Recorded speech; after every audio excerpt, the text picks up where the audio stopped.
somewhere called the Divers Cemetery. How can I feel bad for you? How do you want me to feel bad for you?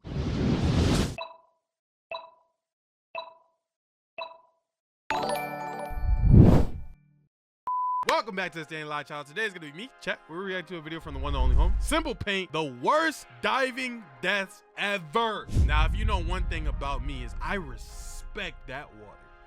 I respect that water. You will not catch me doing any of the activities that you see in this here video. I can guarantee you that. Let's get into it. Let's go. 28th, 2000, the sinkhole tragedy. On April 28, 2000, a 22-year-old Russian diving instructor named Yuri Lipsky arrived at the Blue Hole. Very Russian name. In Dahab, Egypt. He took a camera along to document his achievement. Okay. He planned to break his personal depth record as he decided to attempt a bounce dive. A bounce dive is when a diver drops to a maximum depth and bounce to heaven. No. Sorry, that's too soon. RP. That's sorry. But like, that is crazy. And returns immediately to the surface. This approach cuts down time at depth and limits decompression needs, but it tempts less qualified divers to go deeper than they should. Yeah. The Blue Hole sits on Egypt's Sinai that looks fire. Peninsula. This underwater sinkhole plunges more than 328 feet down. So many divers have died there that the people in the... Bro, this is what I was saying in the other video. Why do people see things where people died and it's like, you know what I'm gonna do? I'm gonna go there.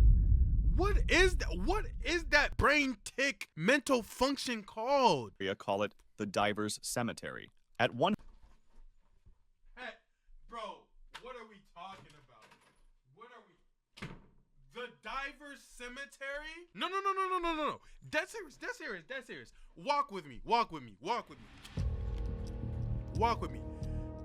If you guys, knock on wood, God, please don't take my life.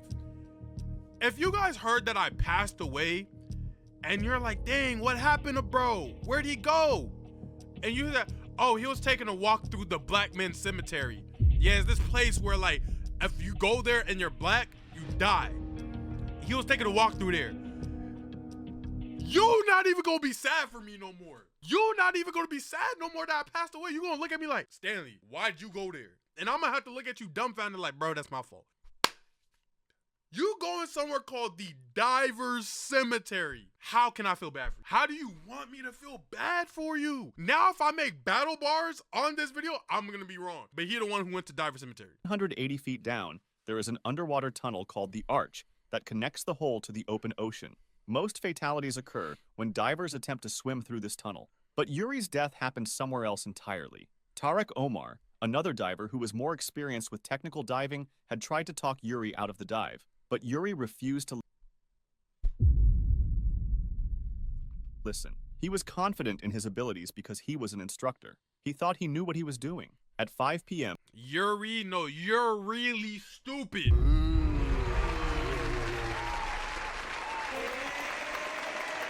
You're really stupid. I like that one. That was a good one. Yuri prepared his camera at the surface, adding a red filter and making sure everything was set up. The date and timestamp showed on the recording. The sun was still shining through the water. After a while, Yuri began his descent with a single air tank. He had overworn himself with heavy gear. In the first 2 minutes, everything looked normal. Nothing special was happening. After 4.5 minutes into the video, his light began fading. By the 5-minute mark, darkness had surrounded him completely. At 5 minutes and 37 seconds, Yuri held his dive computer at the camera. The display read a depth of 266 feet. A rocky, sandy bottom appeared below him on screen, but Yuri was still sinking. It looked more like a slope than a flat surface. Moments later, he checked his computer again. The screen showed he was around 301 feet of depth down. Yuri tried to inflate his buoyancy compensator. The audio captured the effort clearly, but it did not work. His movements became frantic as he struggled with the camera. Finally, he released it onto the bottom, hoping to free both hands and restore buoyancy. The camera remained motionless on the sand. His breathing grew louder, and the diver computer's alarm continued beeping, but there was no escape. At 301 feet, Yuri consumed air 11 times faster than he would have at the surface. His single cylinder was nearly empty. The excessive weight made it impossible to ascend. Even if he had wanted to ditch his weights, nitrogen narcosis at this depth would have clouded his judgment completely. His ability to make rational decisions was gone. Wow. The footage jumps ahead for about a minute. The camera was still on the bottom. Yuri's breath can still be heard, and the beeping continues. But Yuri Lipsky had already died face down at the bottom of the sea. A week later, Tarek Omar descended to recover his body along with the camera. Surprisingly, the camera was intact. The recording preserved 7 minutes of Yuri's life, showing his worst nightmare as he sank to his death. Plura Cave Disaster. All of that could have been avoided if he simply dived somewhere that said Divers Safe Haven. You know, if he dived somewhere called the world's safest place to dive. All that could have been avoided. On February 6, 2014, 5 Finnish cave divers traveled to a small secluded valley in northern Norway. Up the budget? Oh, this is beautiful. My goodness. Norway. They were experienced friends looking forward to a long weekend expedition into the Plura. So Tara could handle it, but Yuri couldn't. Yo, chill. That's too hot. You making the block hot. Cave system. The caves in Nordland are spectacular underground natural phenomena created by the massive formation of limestone in the mountains. Okay. The Plura cave is 2.2 miles long, but only half of it has been explored. Cave divers from all over Europe travel to this remote location for the underwater adventure. The group of friends includes Patrick Grunkvist, Jari Huotarinen, Kai Kenkanen, Jari Usimeki. Man, y'all got some names on y'all. My goodness. And Vesa Rantanen.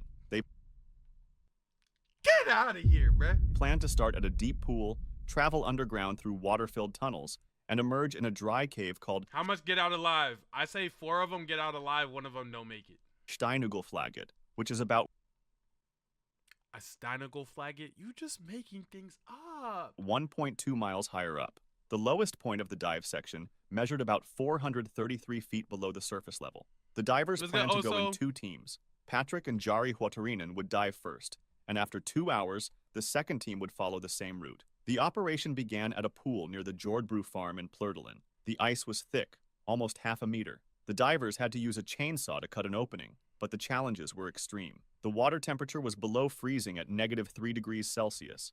Each diver carried equipment topside, weighing approximately 132 pounds. My goodness. They used closed-circuit rebreathers carried on their backs, plus additional spare cylinders. Patrick and Jari Huotarinen entered the water and began their descent. They had been to this cave before. In fact, Patrick and Kai had been the first divers to find the passage through to Steinugelflaget back in autumn 2013. Roughly 1 hour into the dive, they reached the maximum depth of about 433 feet below the surface. On their way back up, they had to set aside 2 hours for decompression, stopping at regular intervals. Skipping decompression can cause decompression sickness, which is fatal. During ascent, Patrick realized that something was wrong. Jari had gotten stuck in a narrow passage. Yo, I'm not gonna lie, bro. Full respect. They gotta stop bringing these thick through these passages, gang. Bro, every single cave video, every single dive video, it's always this one sick nigga right here that ends up getting squeezed in between it and dying. I'm not gonna lie, bro. If you not under a 210, stop.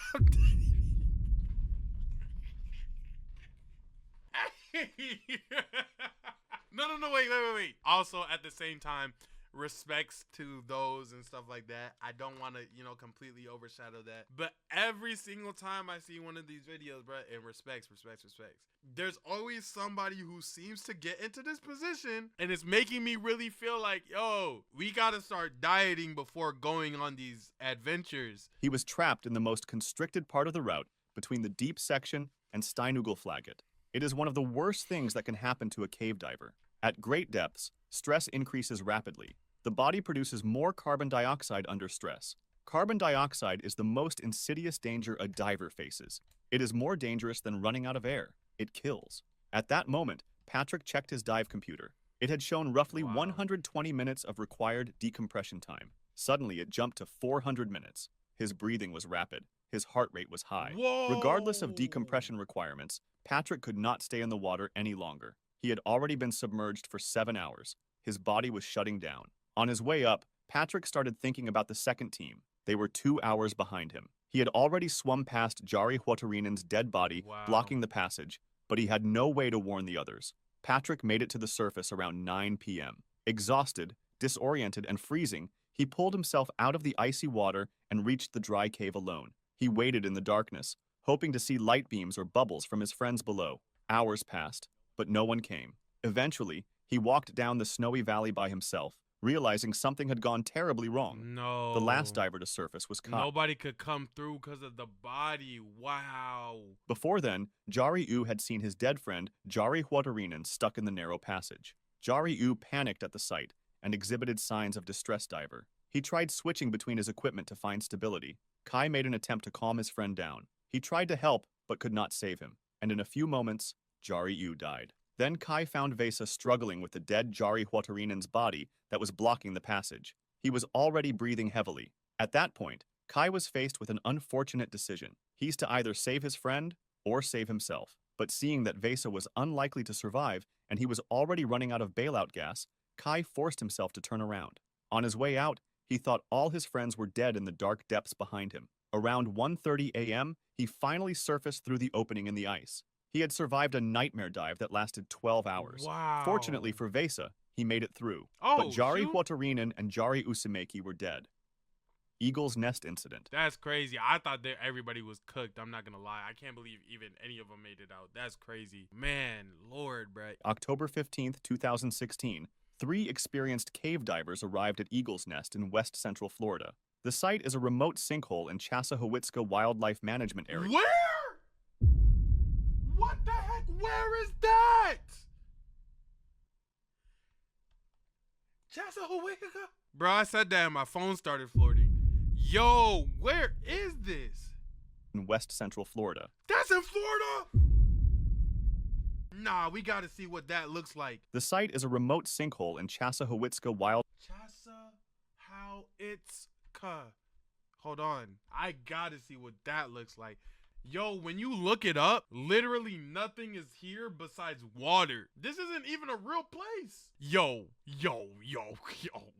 I have never typed in city before and seen more water pop up. I have never. Let me look up neighborhood.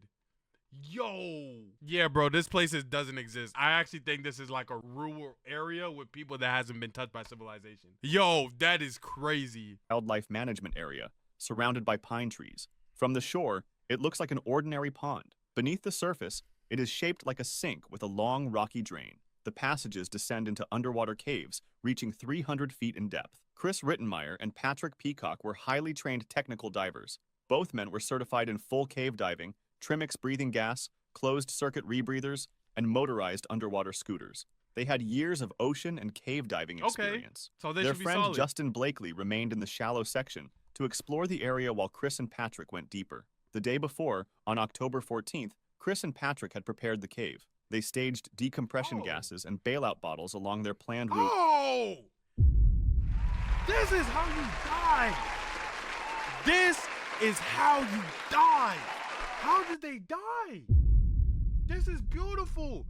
Decompression bottles, safety precautions. This is beautiful. In case of equipment failure. I would dive here. For divers using closed-circuit rebreathers, the normal procedure is to stay on the rebreather for the entire dive, including decompression. The staged open-circuit gases are backups in case the rebreather fails. Each diver was equipped with a closed-circuit rebreather, 2 side-mounted 95 cubic foot cylinders, 1 80 cubic foot safety bottle, and a scooter. They also towed a third scooter. Nah, if you die on this one, I'm not gonna lie, God just said it's your time. Like, that's how I feel about this one. Because they did everything in their power to make this safe, and I approve of this. This is how you should dive. This is how you should take care of yourself. This is safety. This is valuing a life. Other people would do things where I'm like, bro, you're not valuing your life. They value their lives, and they did as such. So rip to them for real, because that is horrible. As backup.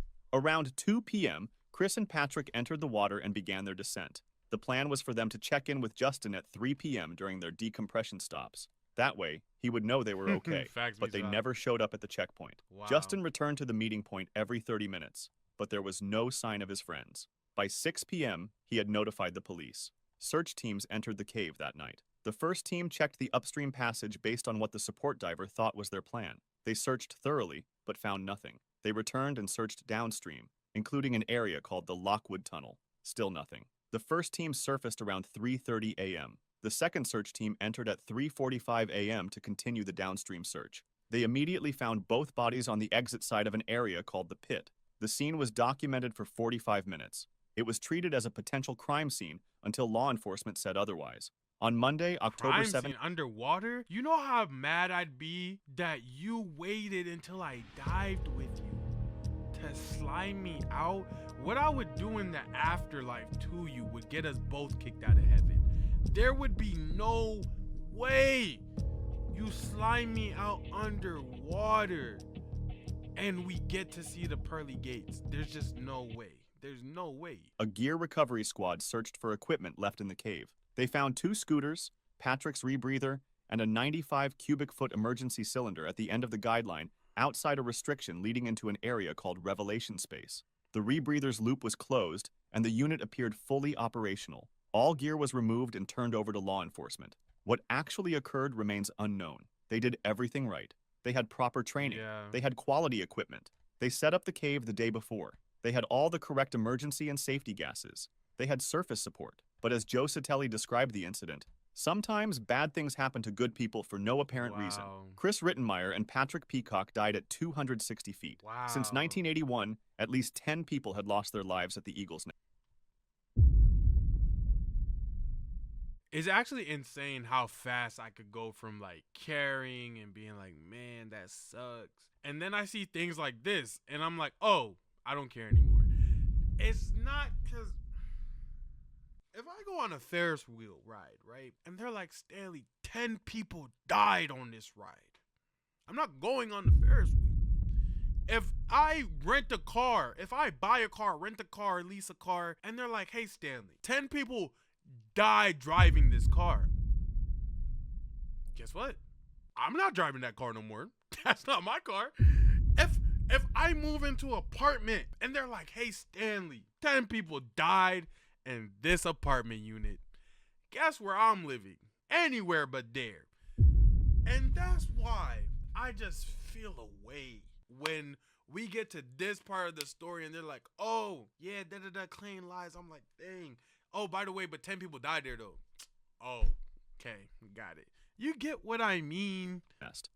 The Bali diving tragedy. On February 14th, 2014, 7 Japanese women set out for a diving trip near Nusa Lembongan, a small island just east of Bali, Indonesia.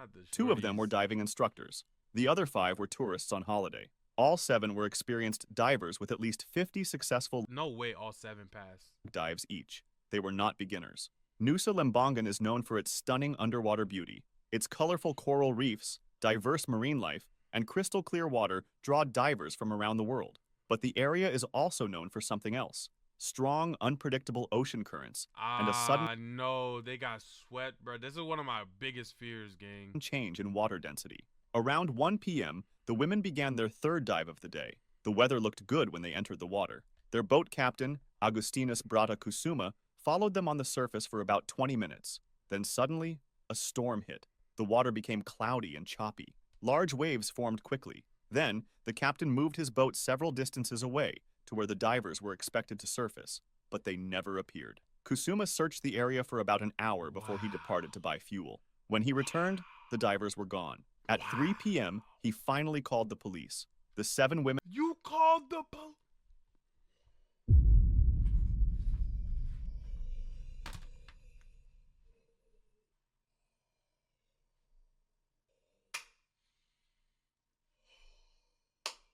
You couldn't find my body. So then you were like, I can't find them. They were supposed to be here. I'm gonna look around for an hour. You know what? Now I'm gonna go get gas for an hour. Now I'm gonna look around for an hour again. Can't find them. Let me call the cops. Huh? When you didn't see me the first time, call the cops there!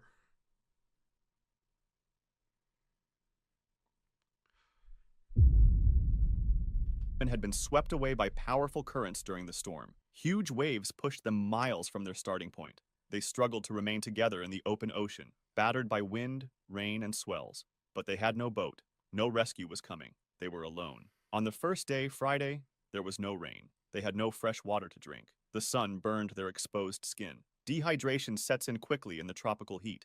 Salt water surrounded them, but drinking it would kill them faster. On the second day, heavy rain came. They opened their mouths and drank rainwater, which kept them alive. By the 3rd day, Sunday, they were barely holding on. Their bodies were shutting down from exhaustion, sun exposure, and dehydration. On Monday morning, February 17th, local fishermen spotted 4 of the women clinging desperately to a coral reef near Nusa Penida Island. They were about 12 miles from where they had started their dive. Wow. A rescue boat was dispatched. The 5th woman, instructor Saori Furukawa, was found floating nearby, and she was picked up by a helicopter. All 5 women were rushed to hospitals. They suffered from severe sunburn, dangerous dehydration, and deep abrasions from the coral, but none were in serious condition. Beautiful. Against all odds, they had survived 3 days in the open ocean by drinking rainwater and clinging to whatever they could find. On Tuesday, February 18th, the body of Ritsuko Miyata was found floating near Serangan Beach in South Bali. The 59-year-old woman was almost unrecognizable. She had been in the water for days.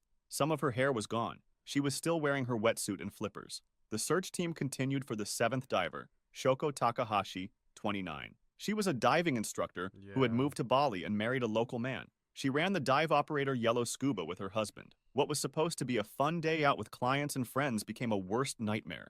Days passed, then weeks, and exactly 1 month later, on March 17, 2014, Shoko's body was found washed ashore on Sempu Island in East Java. The island is about 250 miles from where she disappeared. Ocean currents had carried her body across vast stretches of sea for an entire month. The boat captain, Agustinus Brada Kusuma, was arrested and charged with negligence causing death and injury. Yes! Absolutely. Yes. What? This man, oh my gosh. This man right here, bro. Oh my gosh, this dude right here is an idiot. Prosecutors argued that he abandoned his responsibility. According to the rule, a dive boat captain is supposed to stay with divers, especially during bad weather. Instead, he left 7 women alone in the open ocean during a storm so he could buy fuel. 2 women died. 5 survived by clinging to rocks and coral while drinking rainwater for 3 days in the ocean. At a press conference after their rescue, the 5 survivors bowed and apologized for causing trouble and requiring rescue efforts. They thanked everyone who had searched for them. The captain faced criminal charges that could result in years in prison. If you'd like to see more stories like this... I wouldn't, but I will. If you guys enjoyed the video, make sure you click this one right here. You will love it. Statistically is the perfect video for you. And I'll see you guys in the next one. With that being said, goodbye.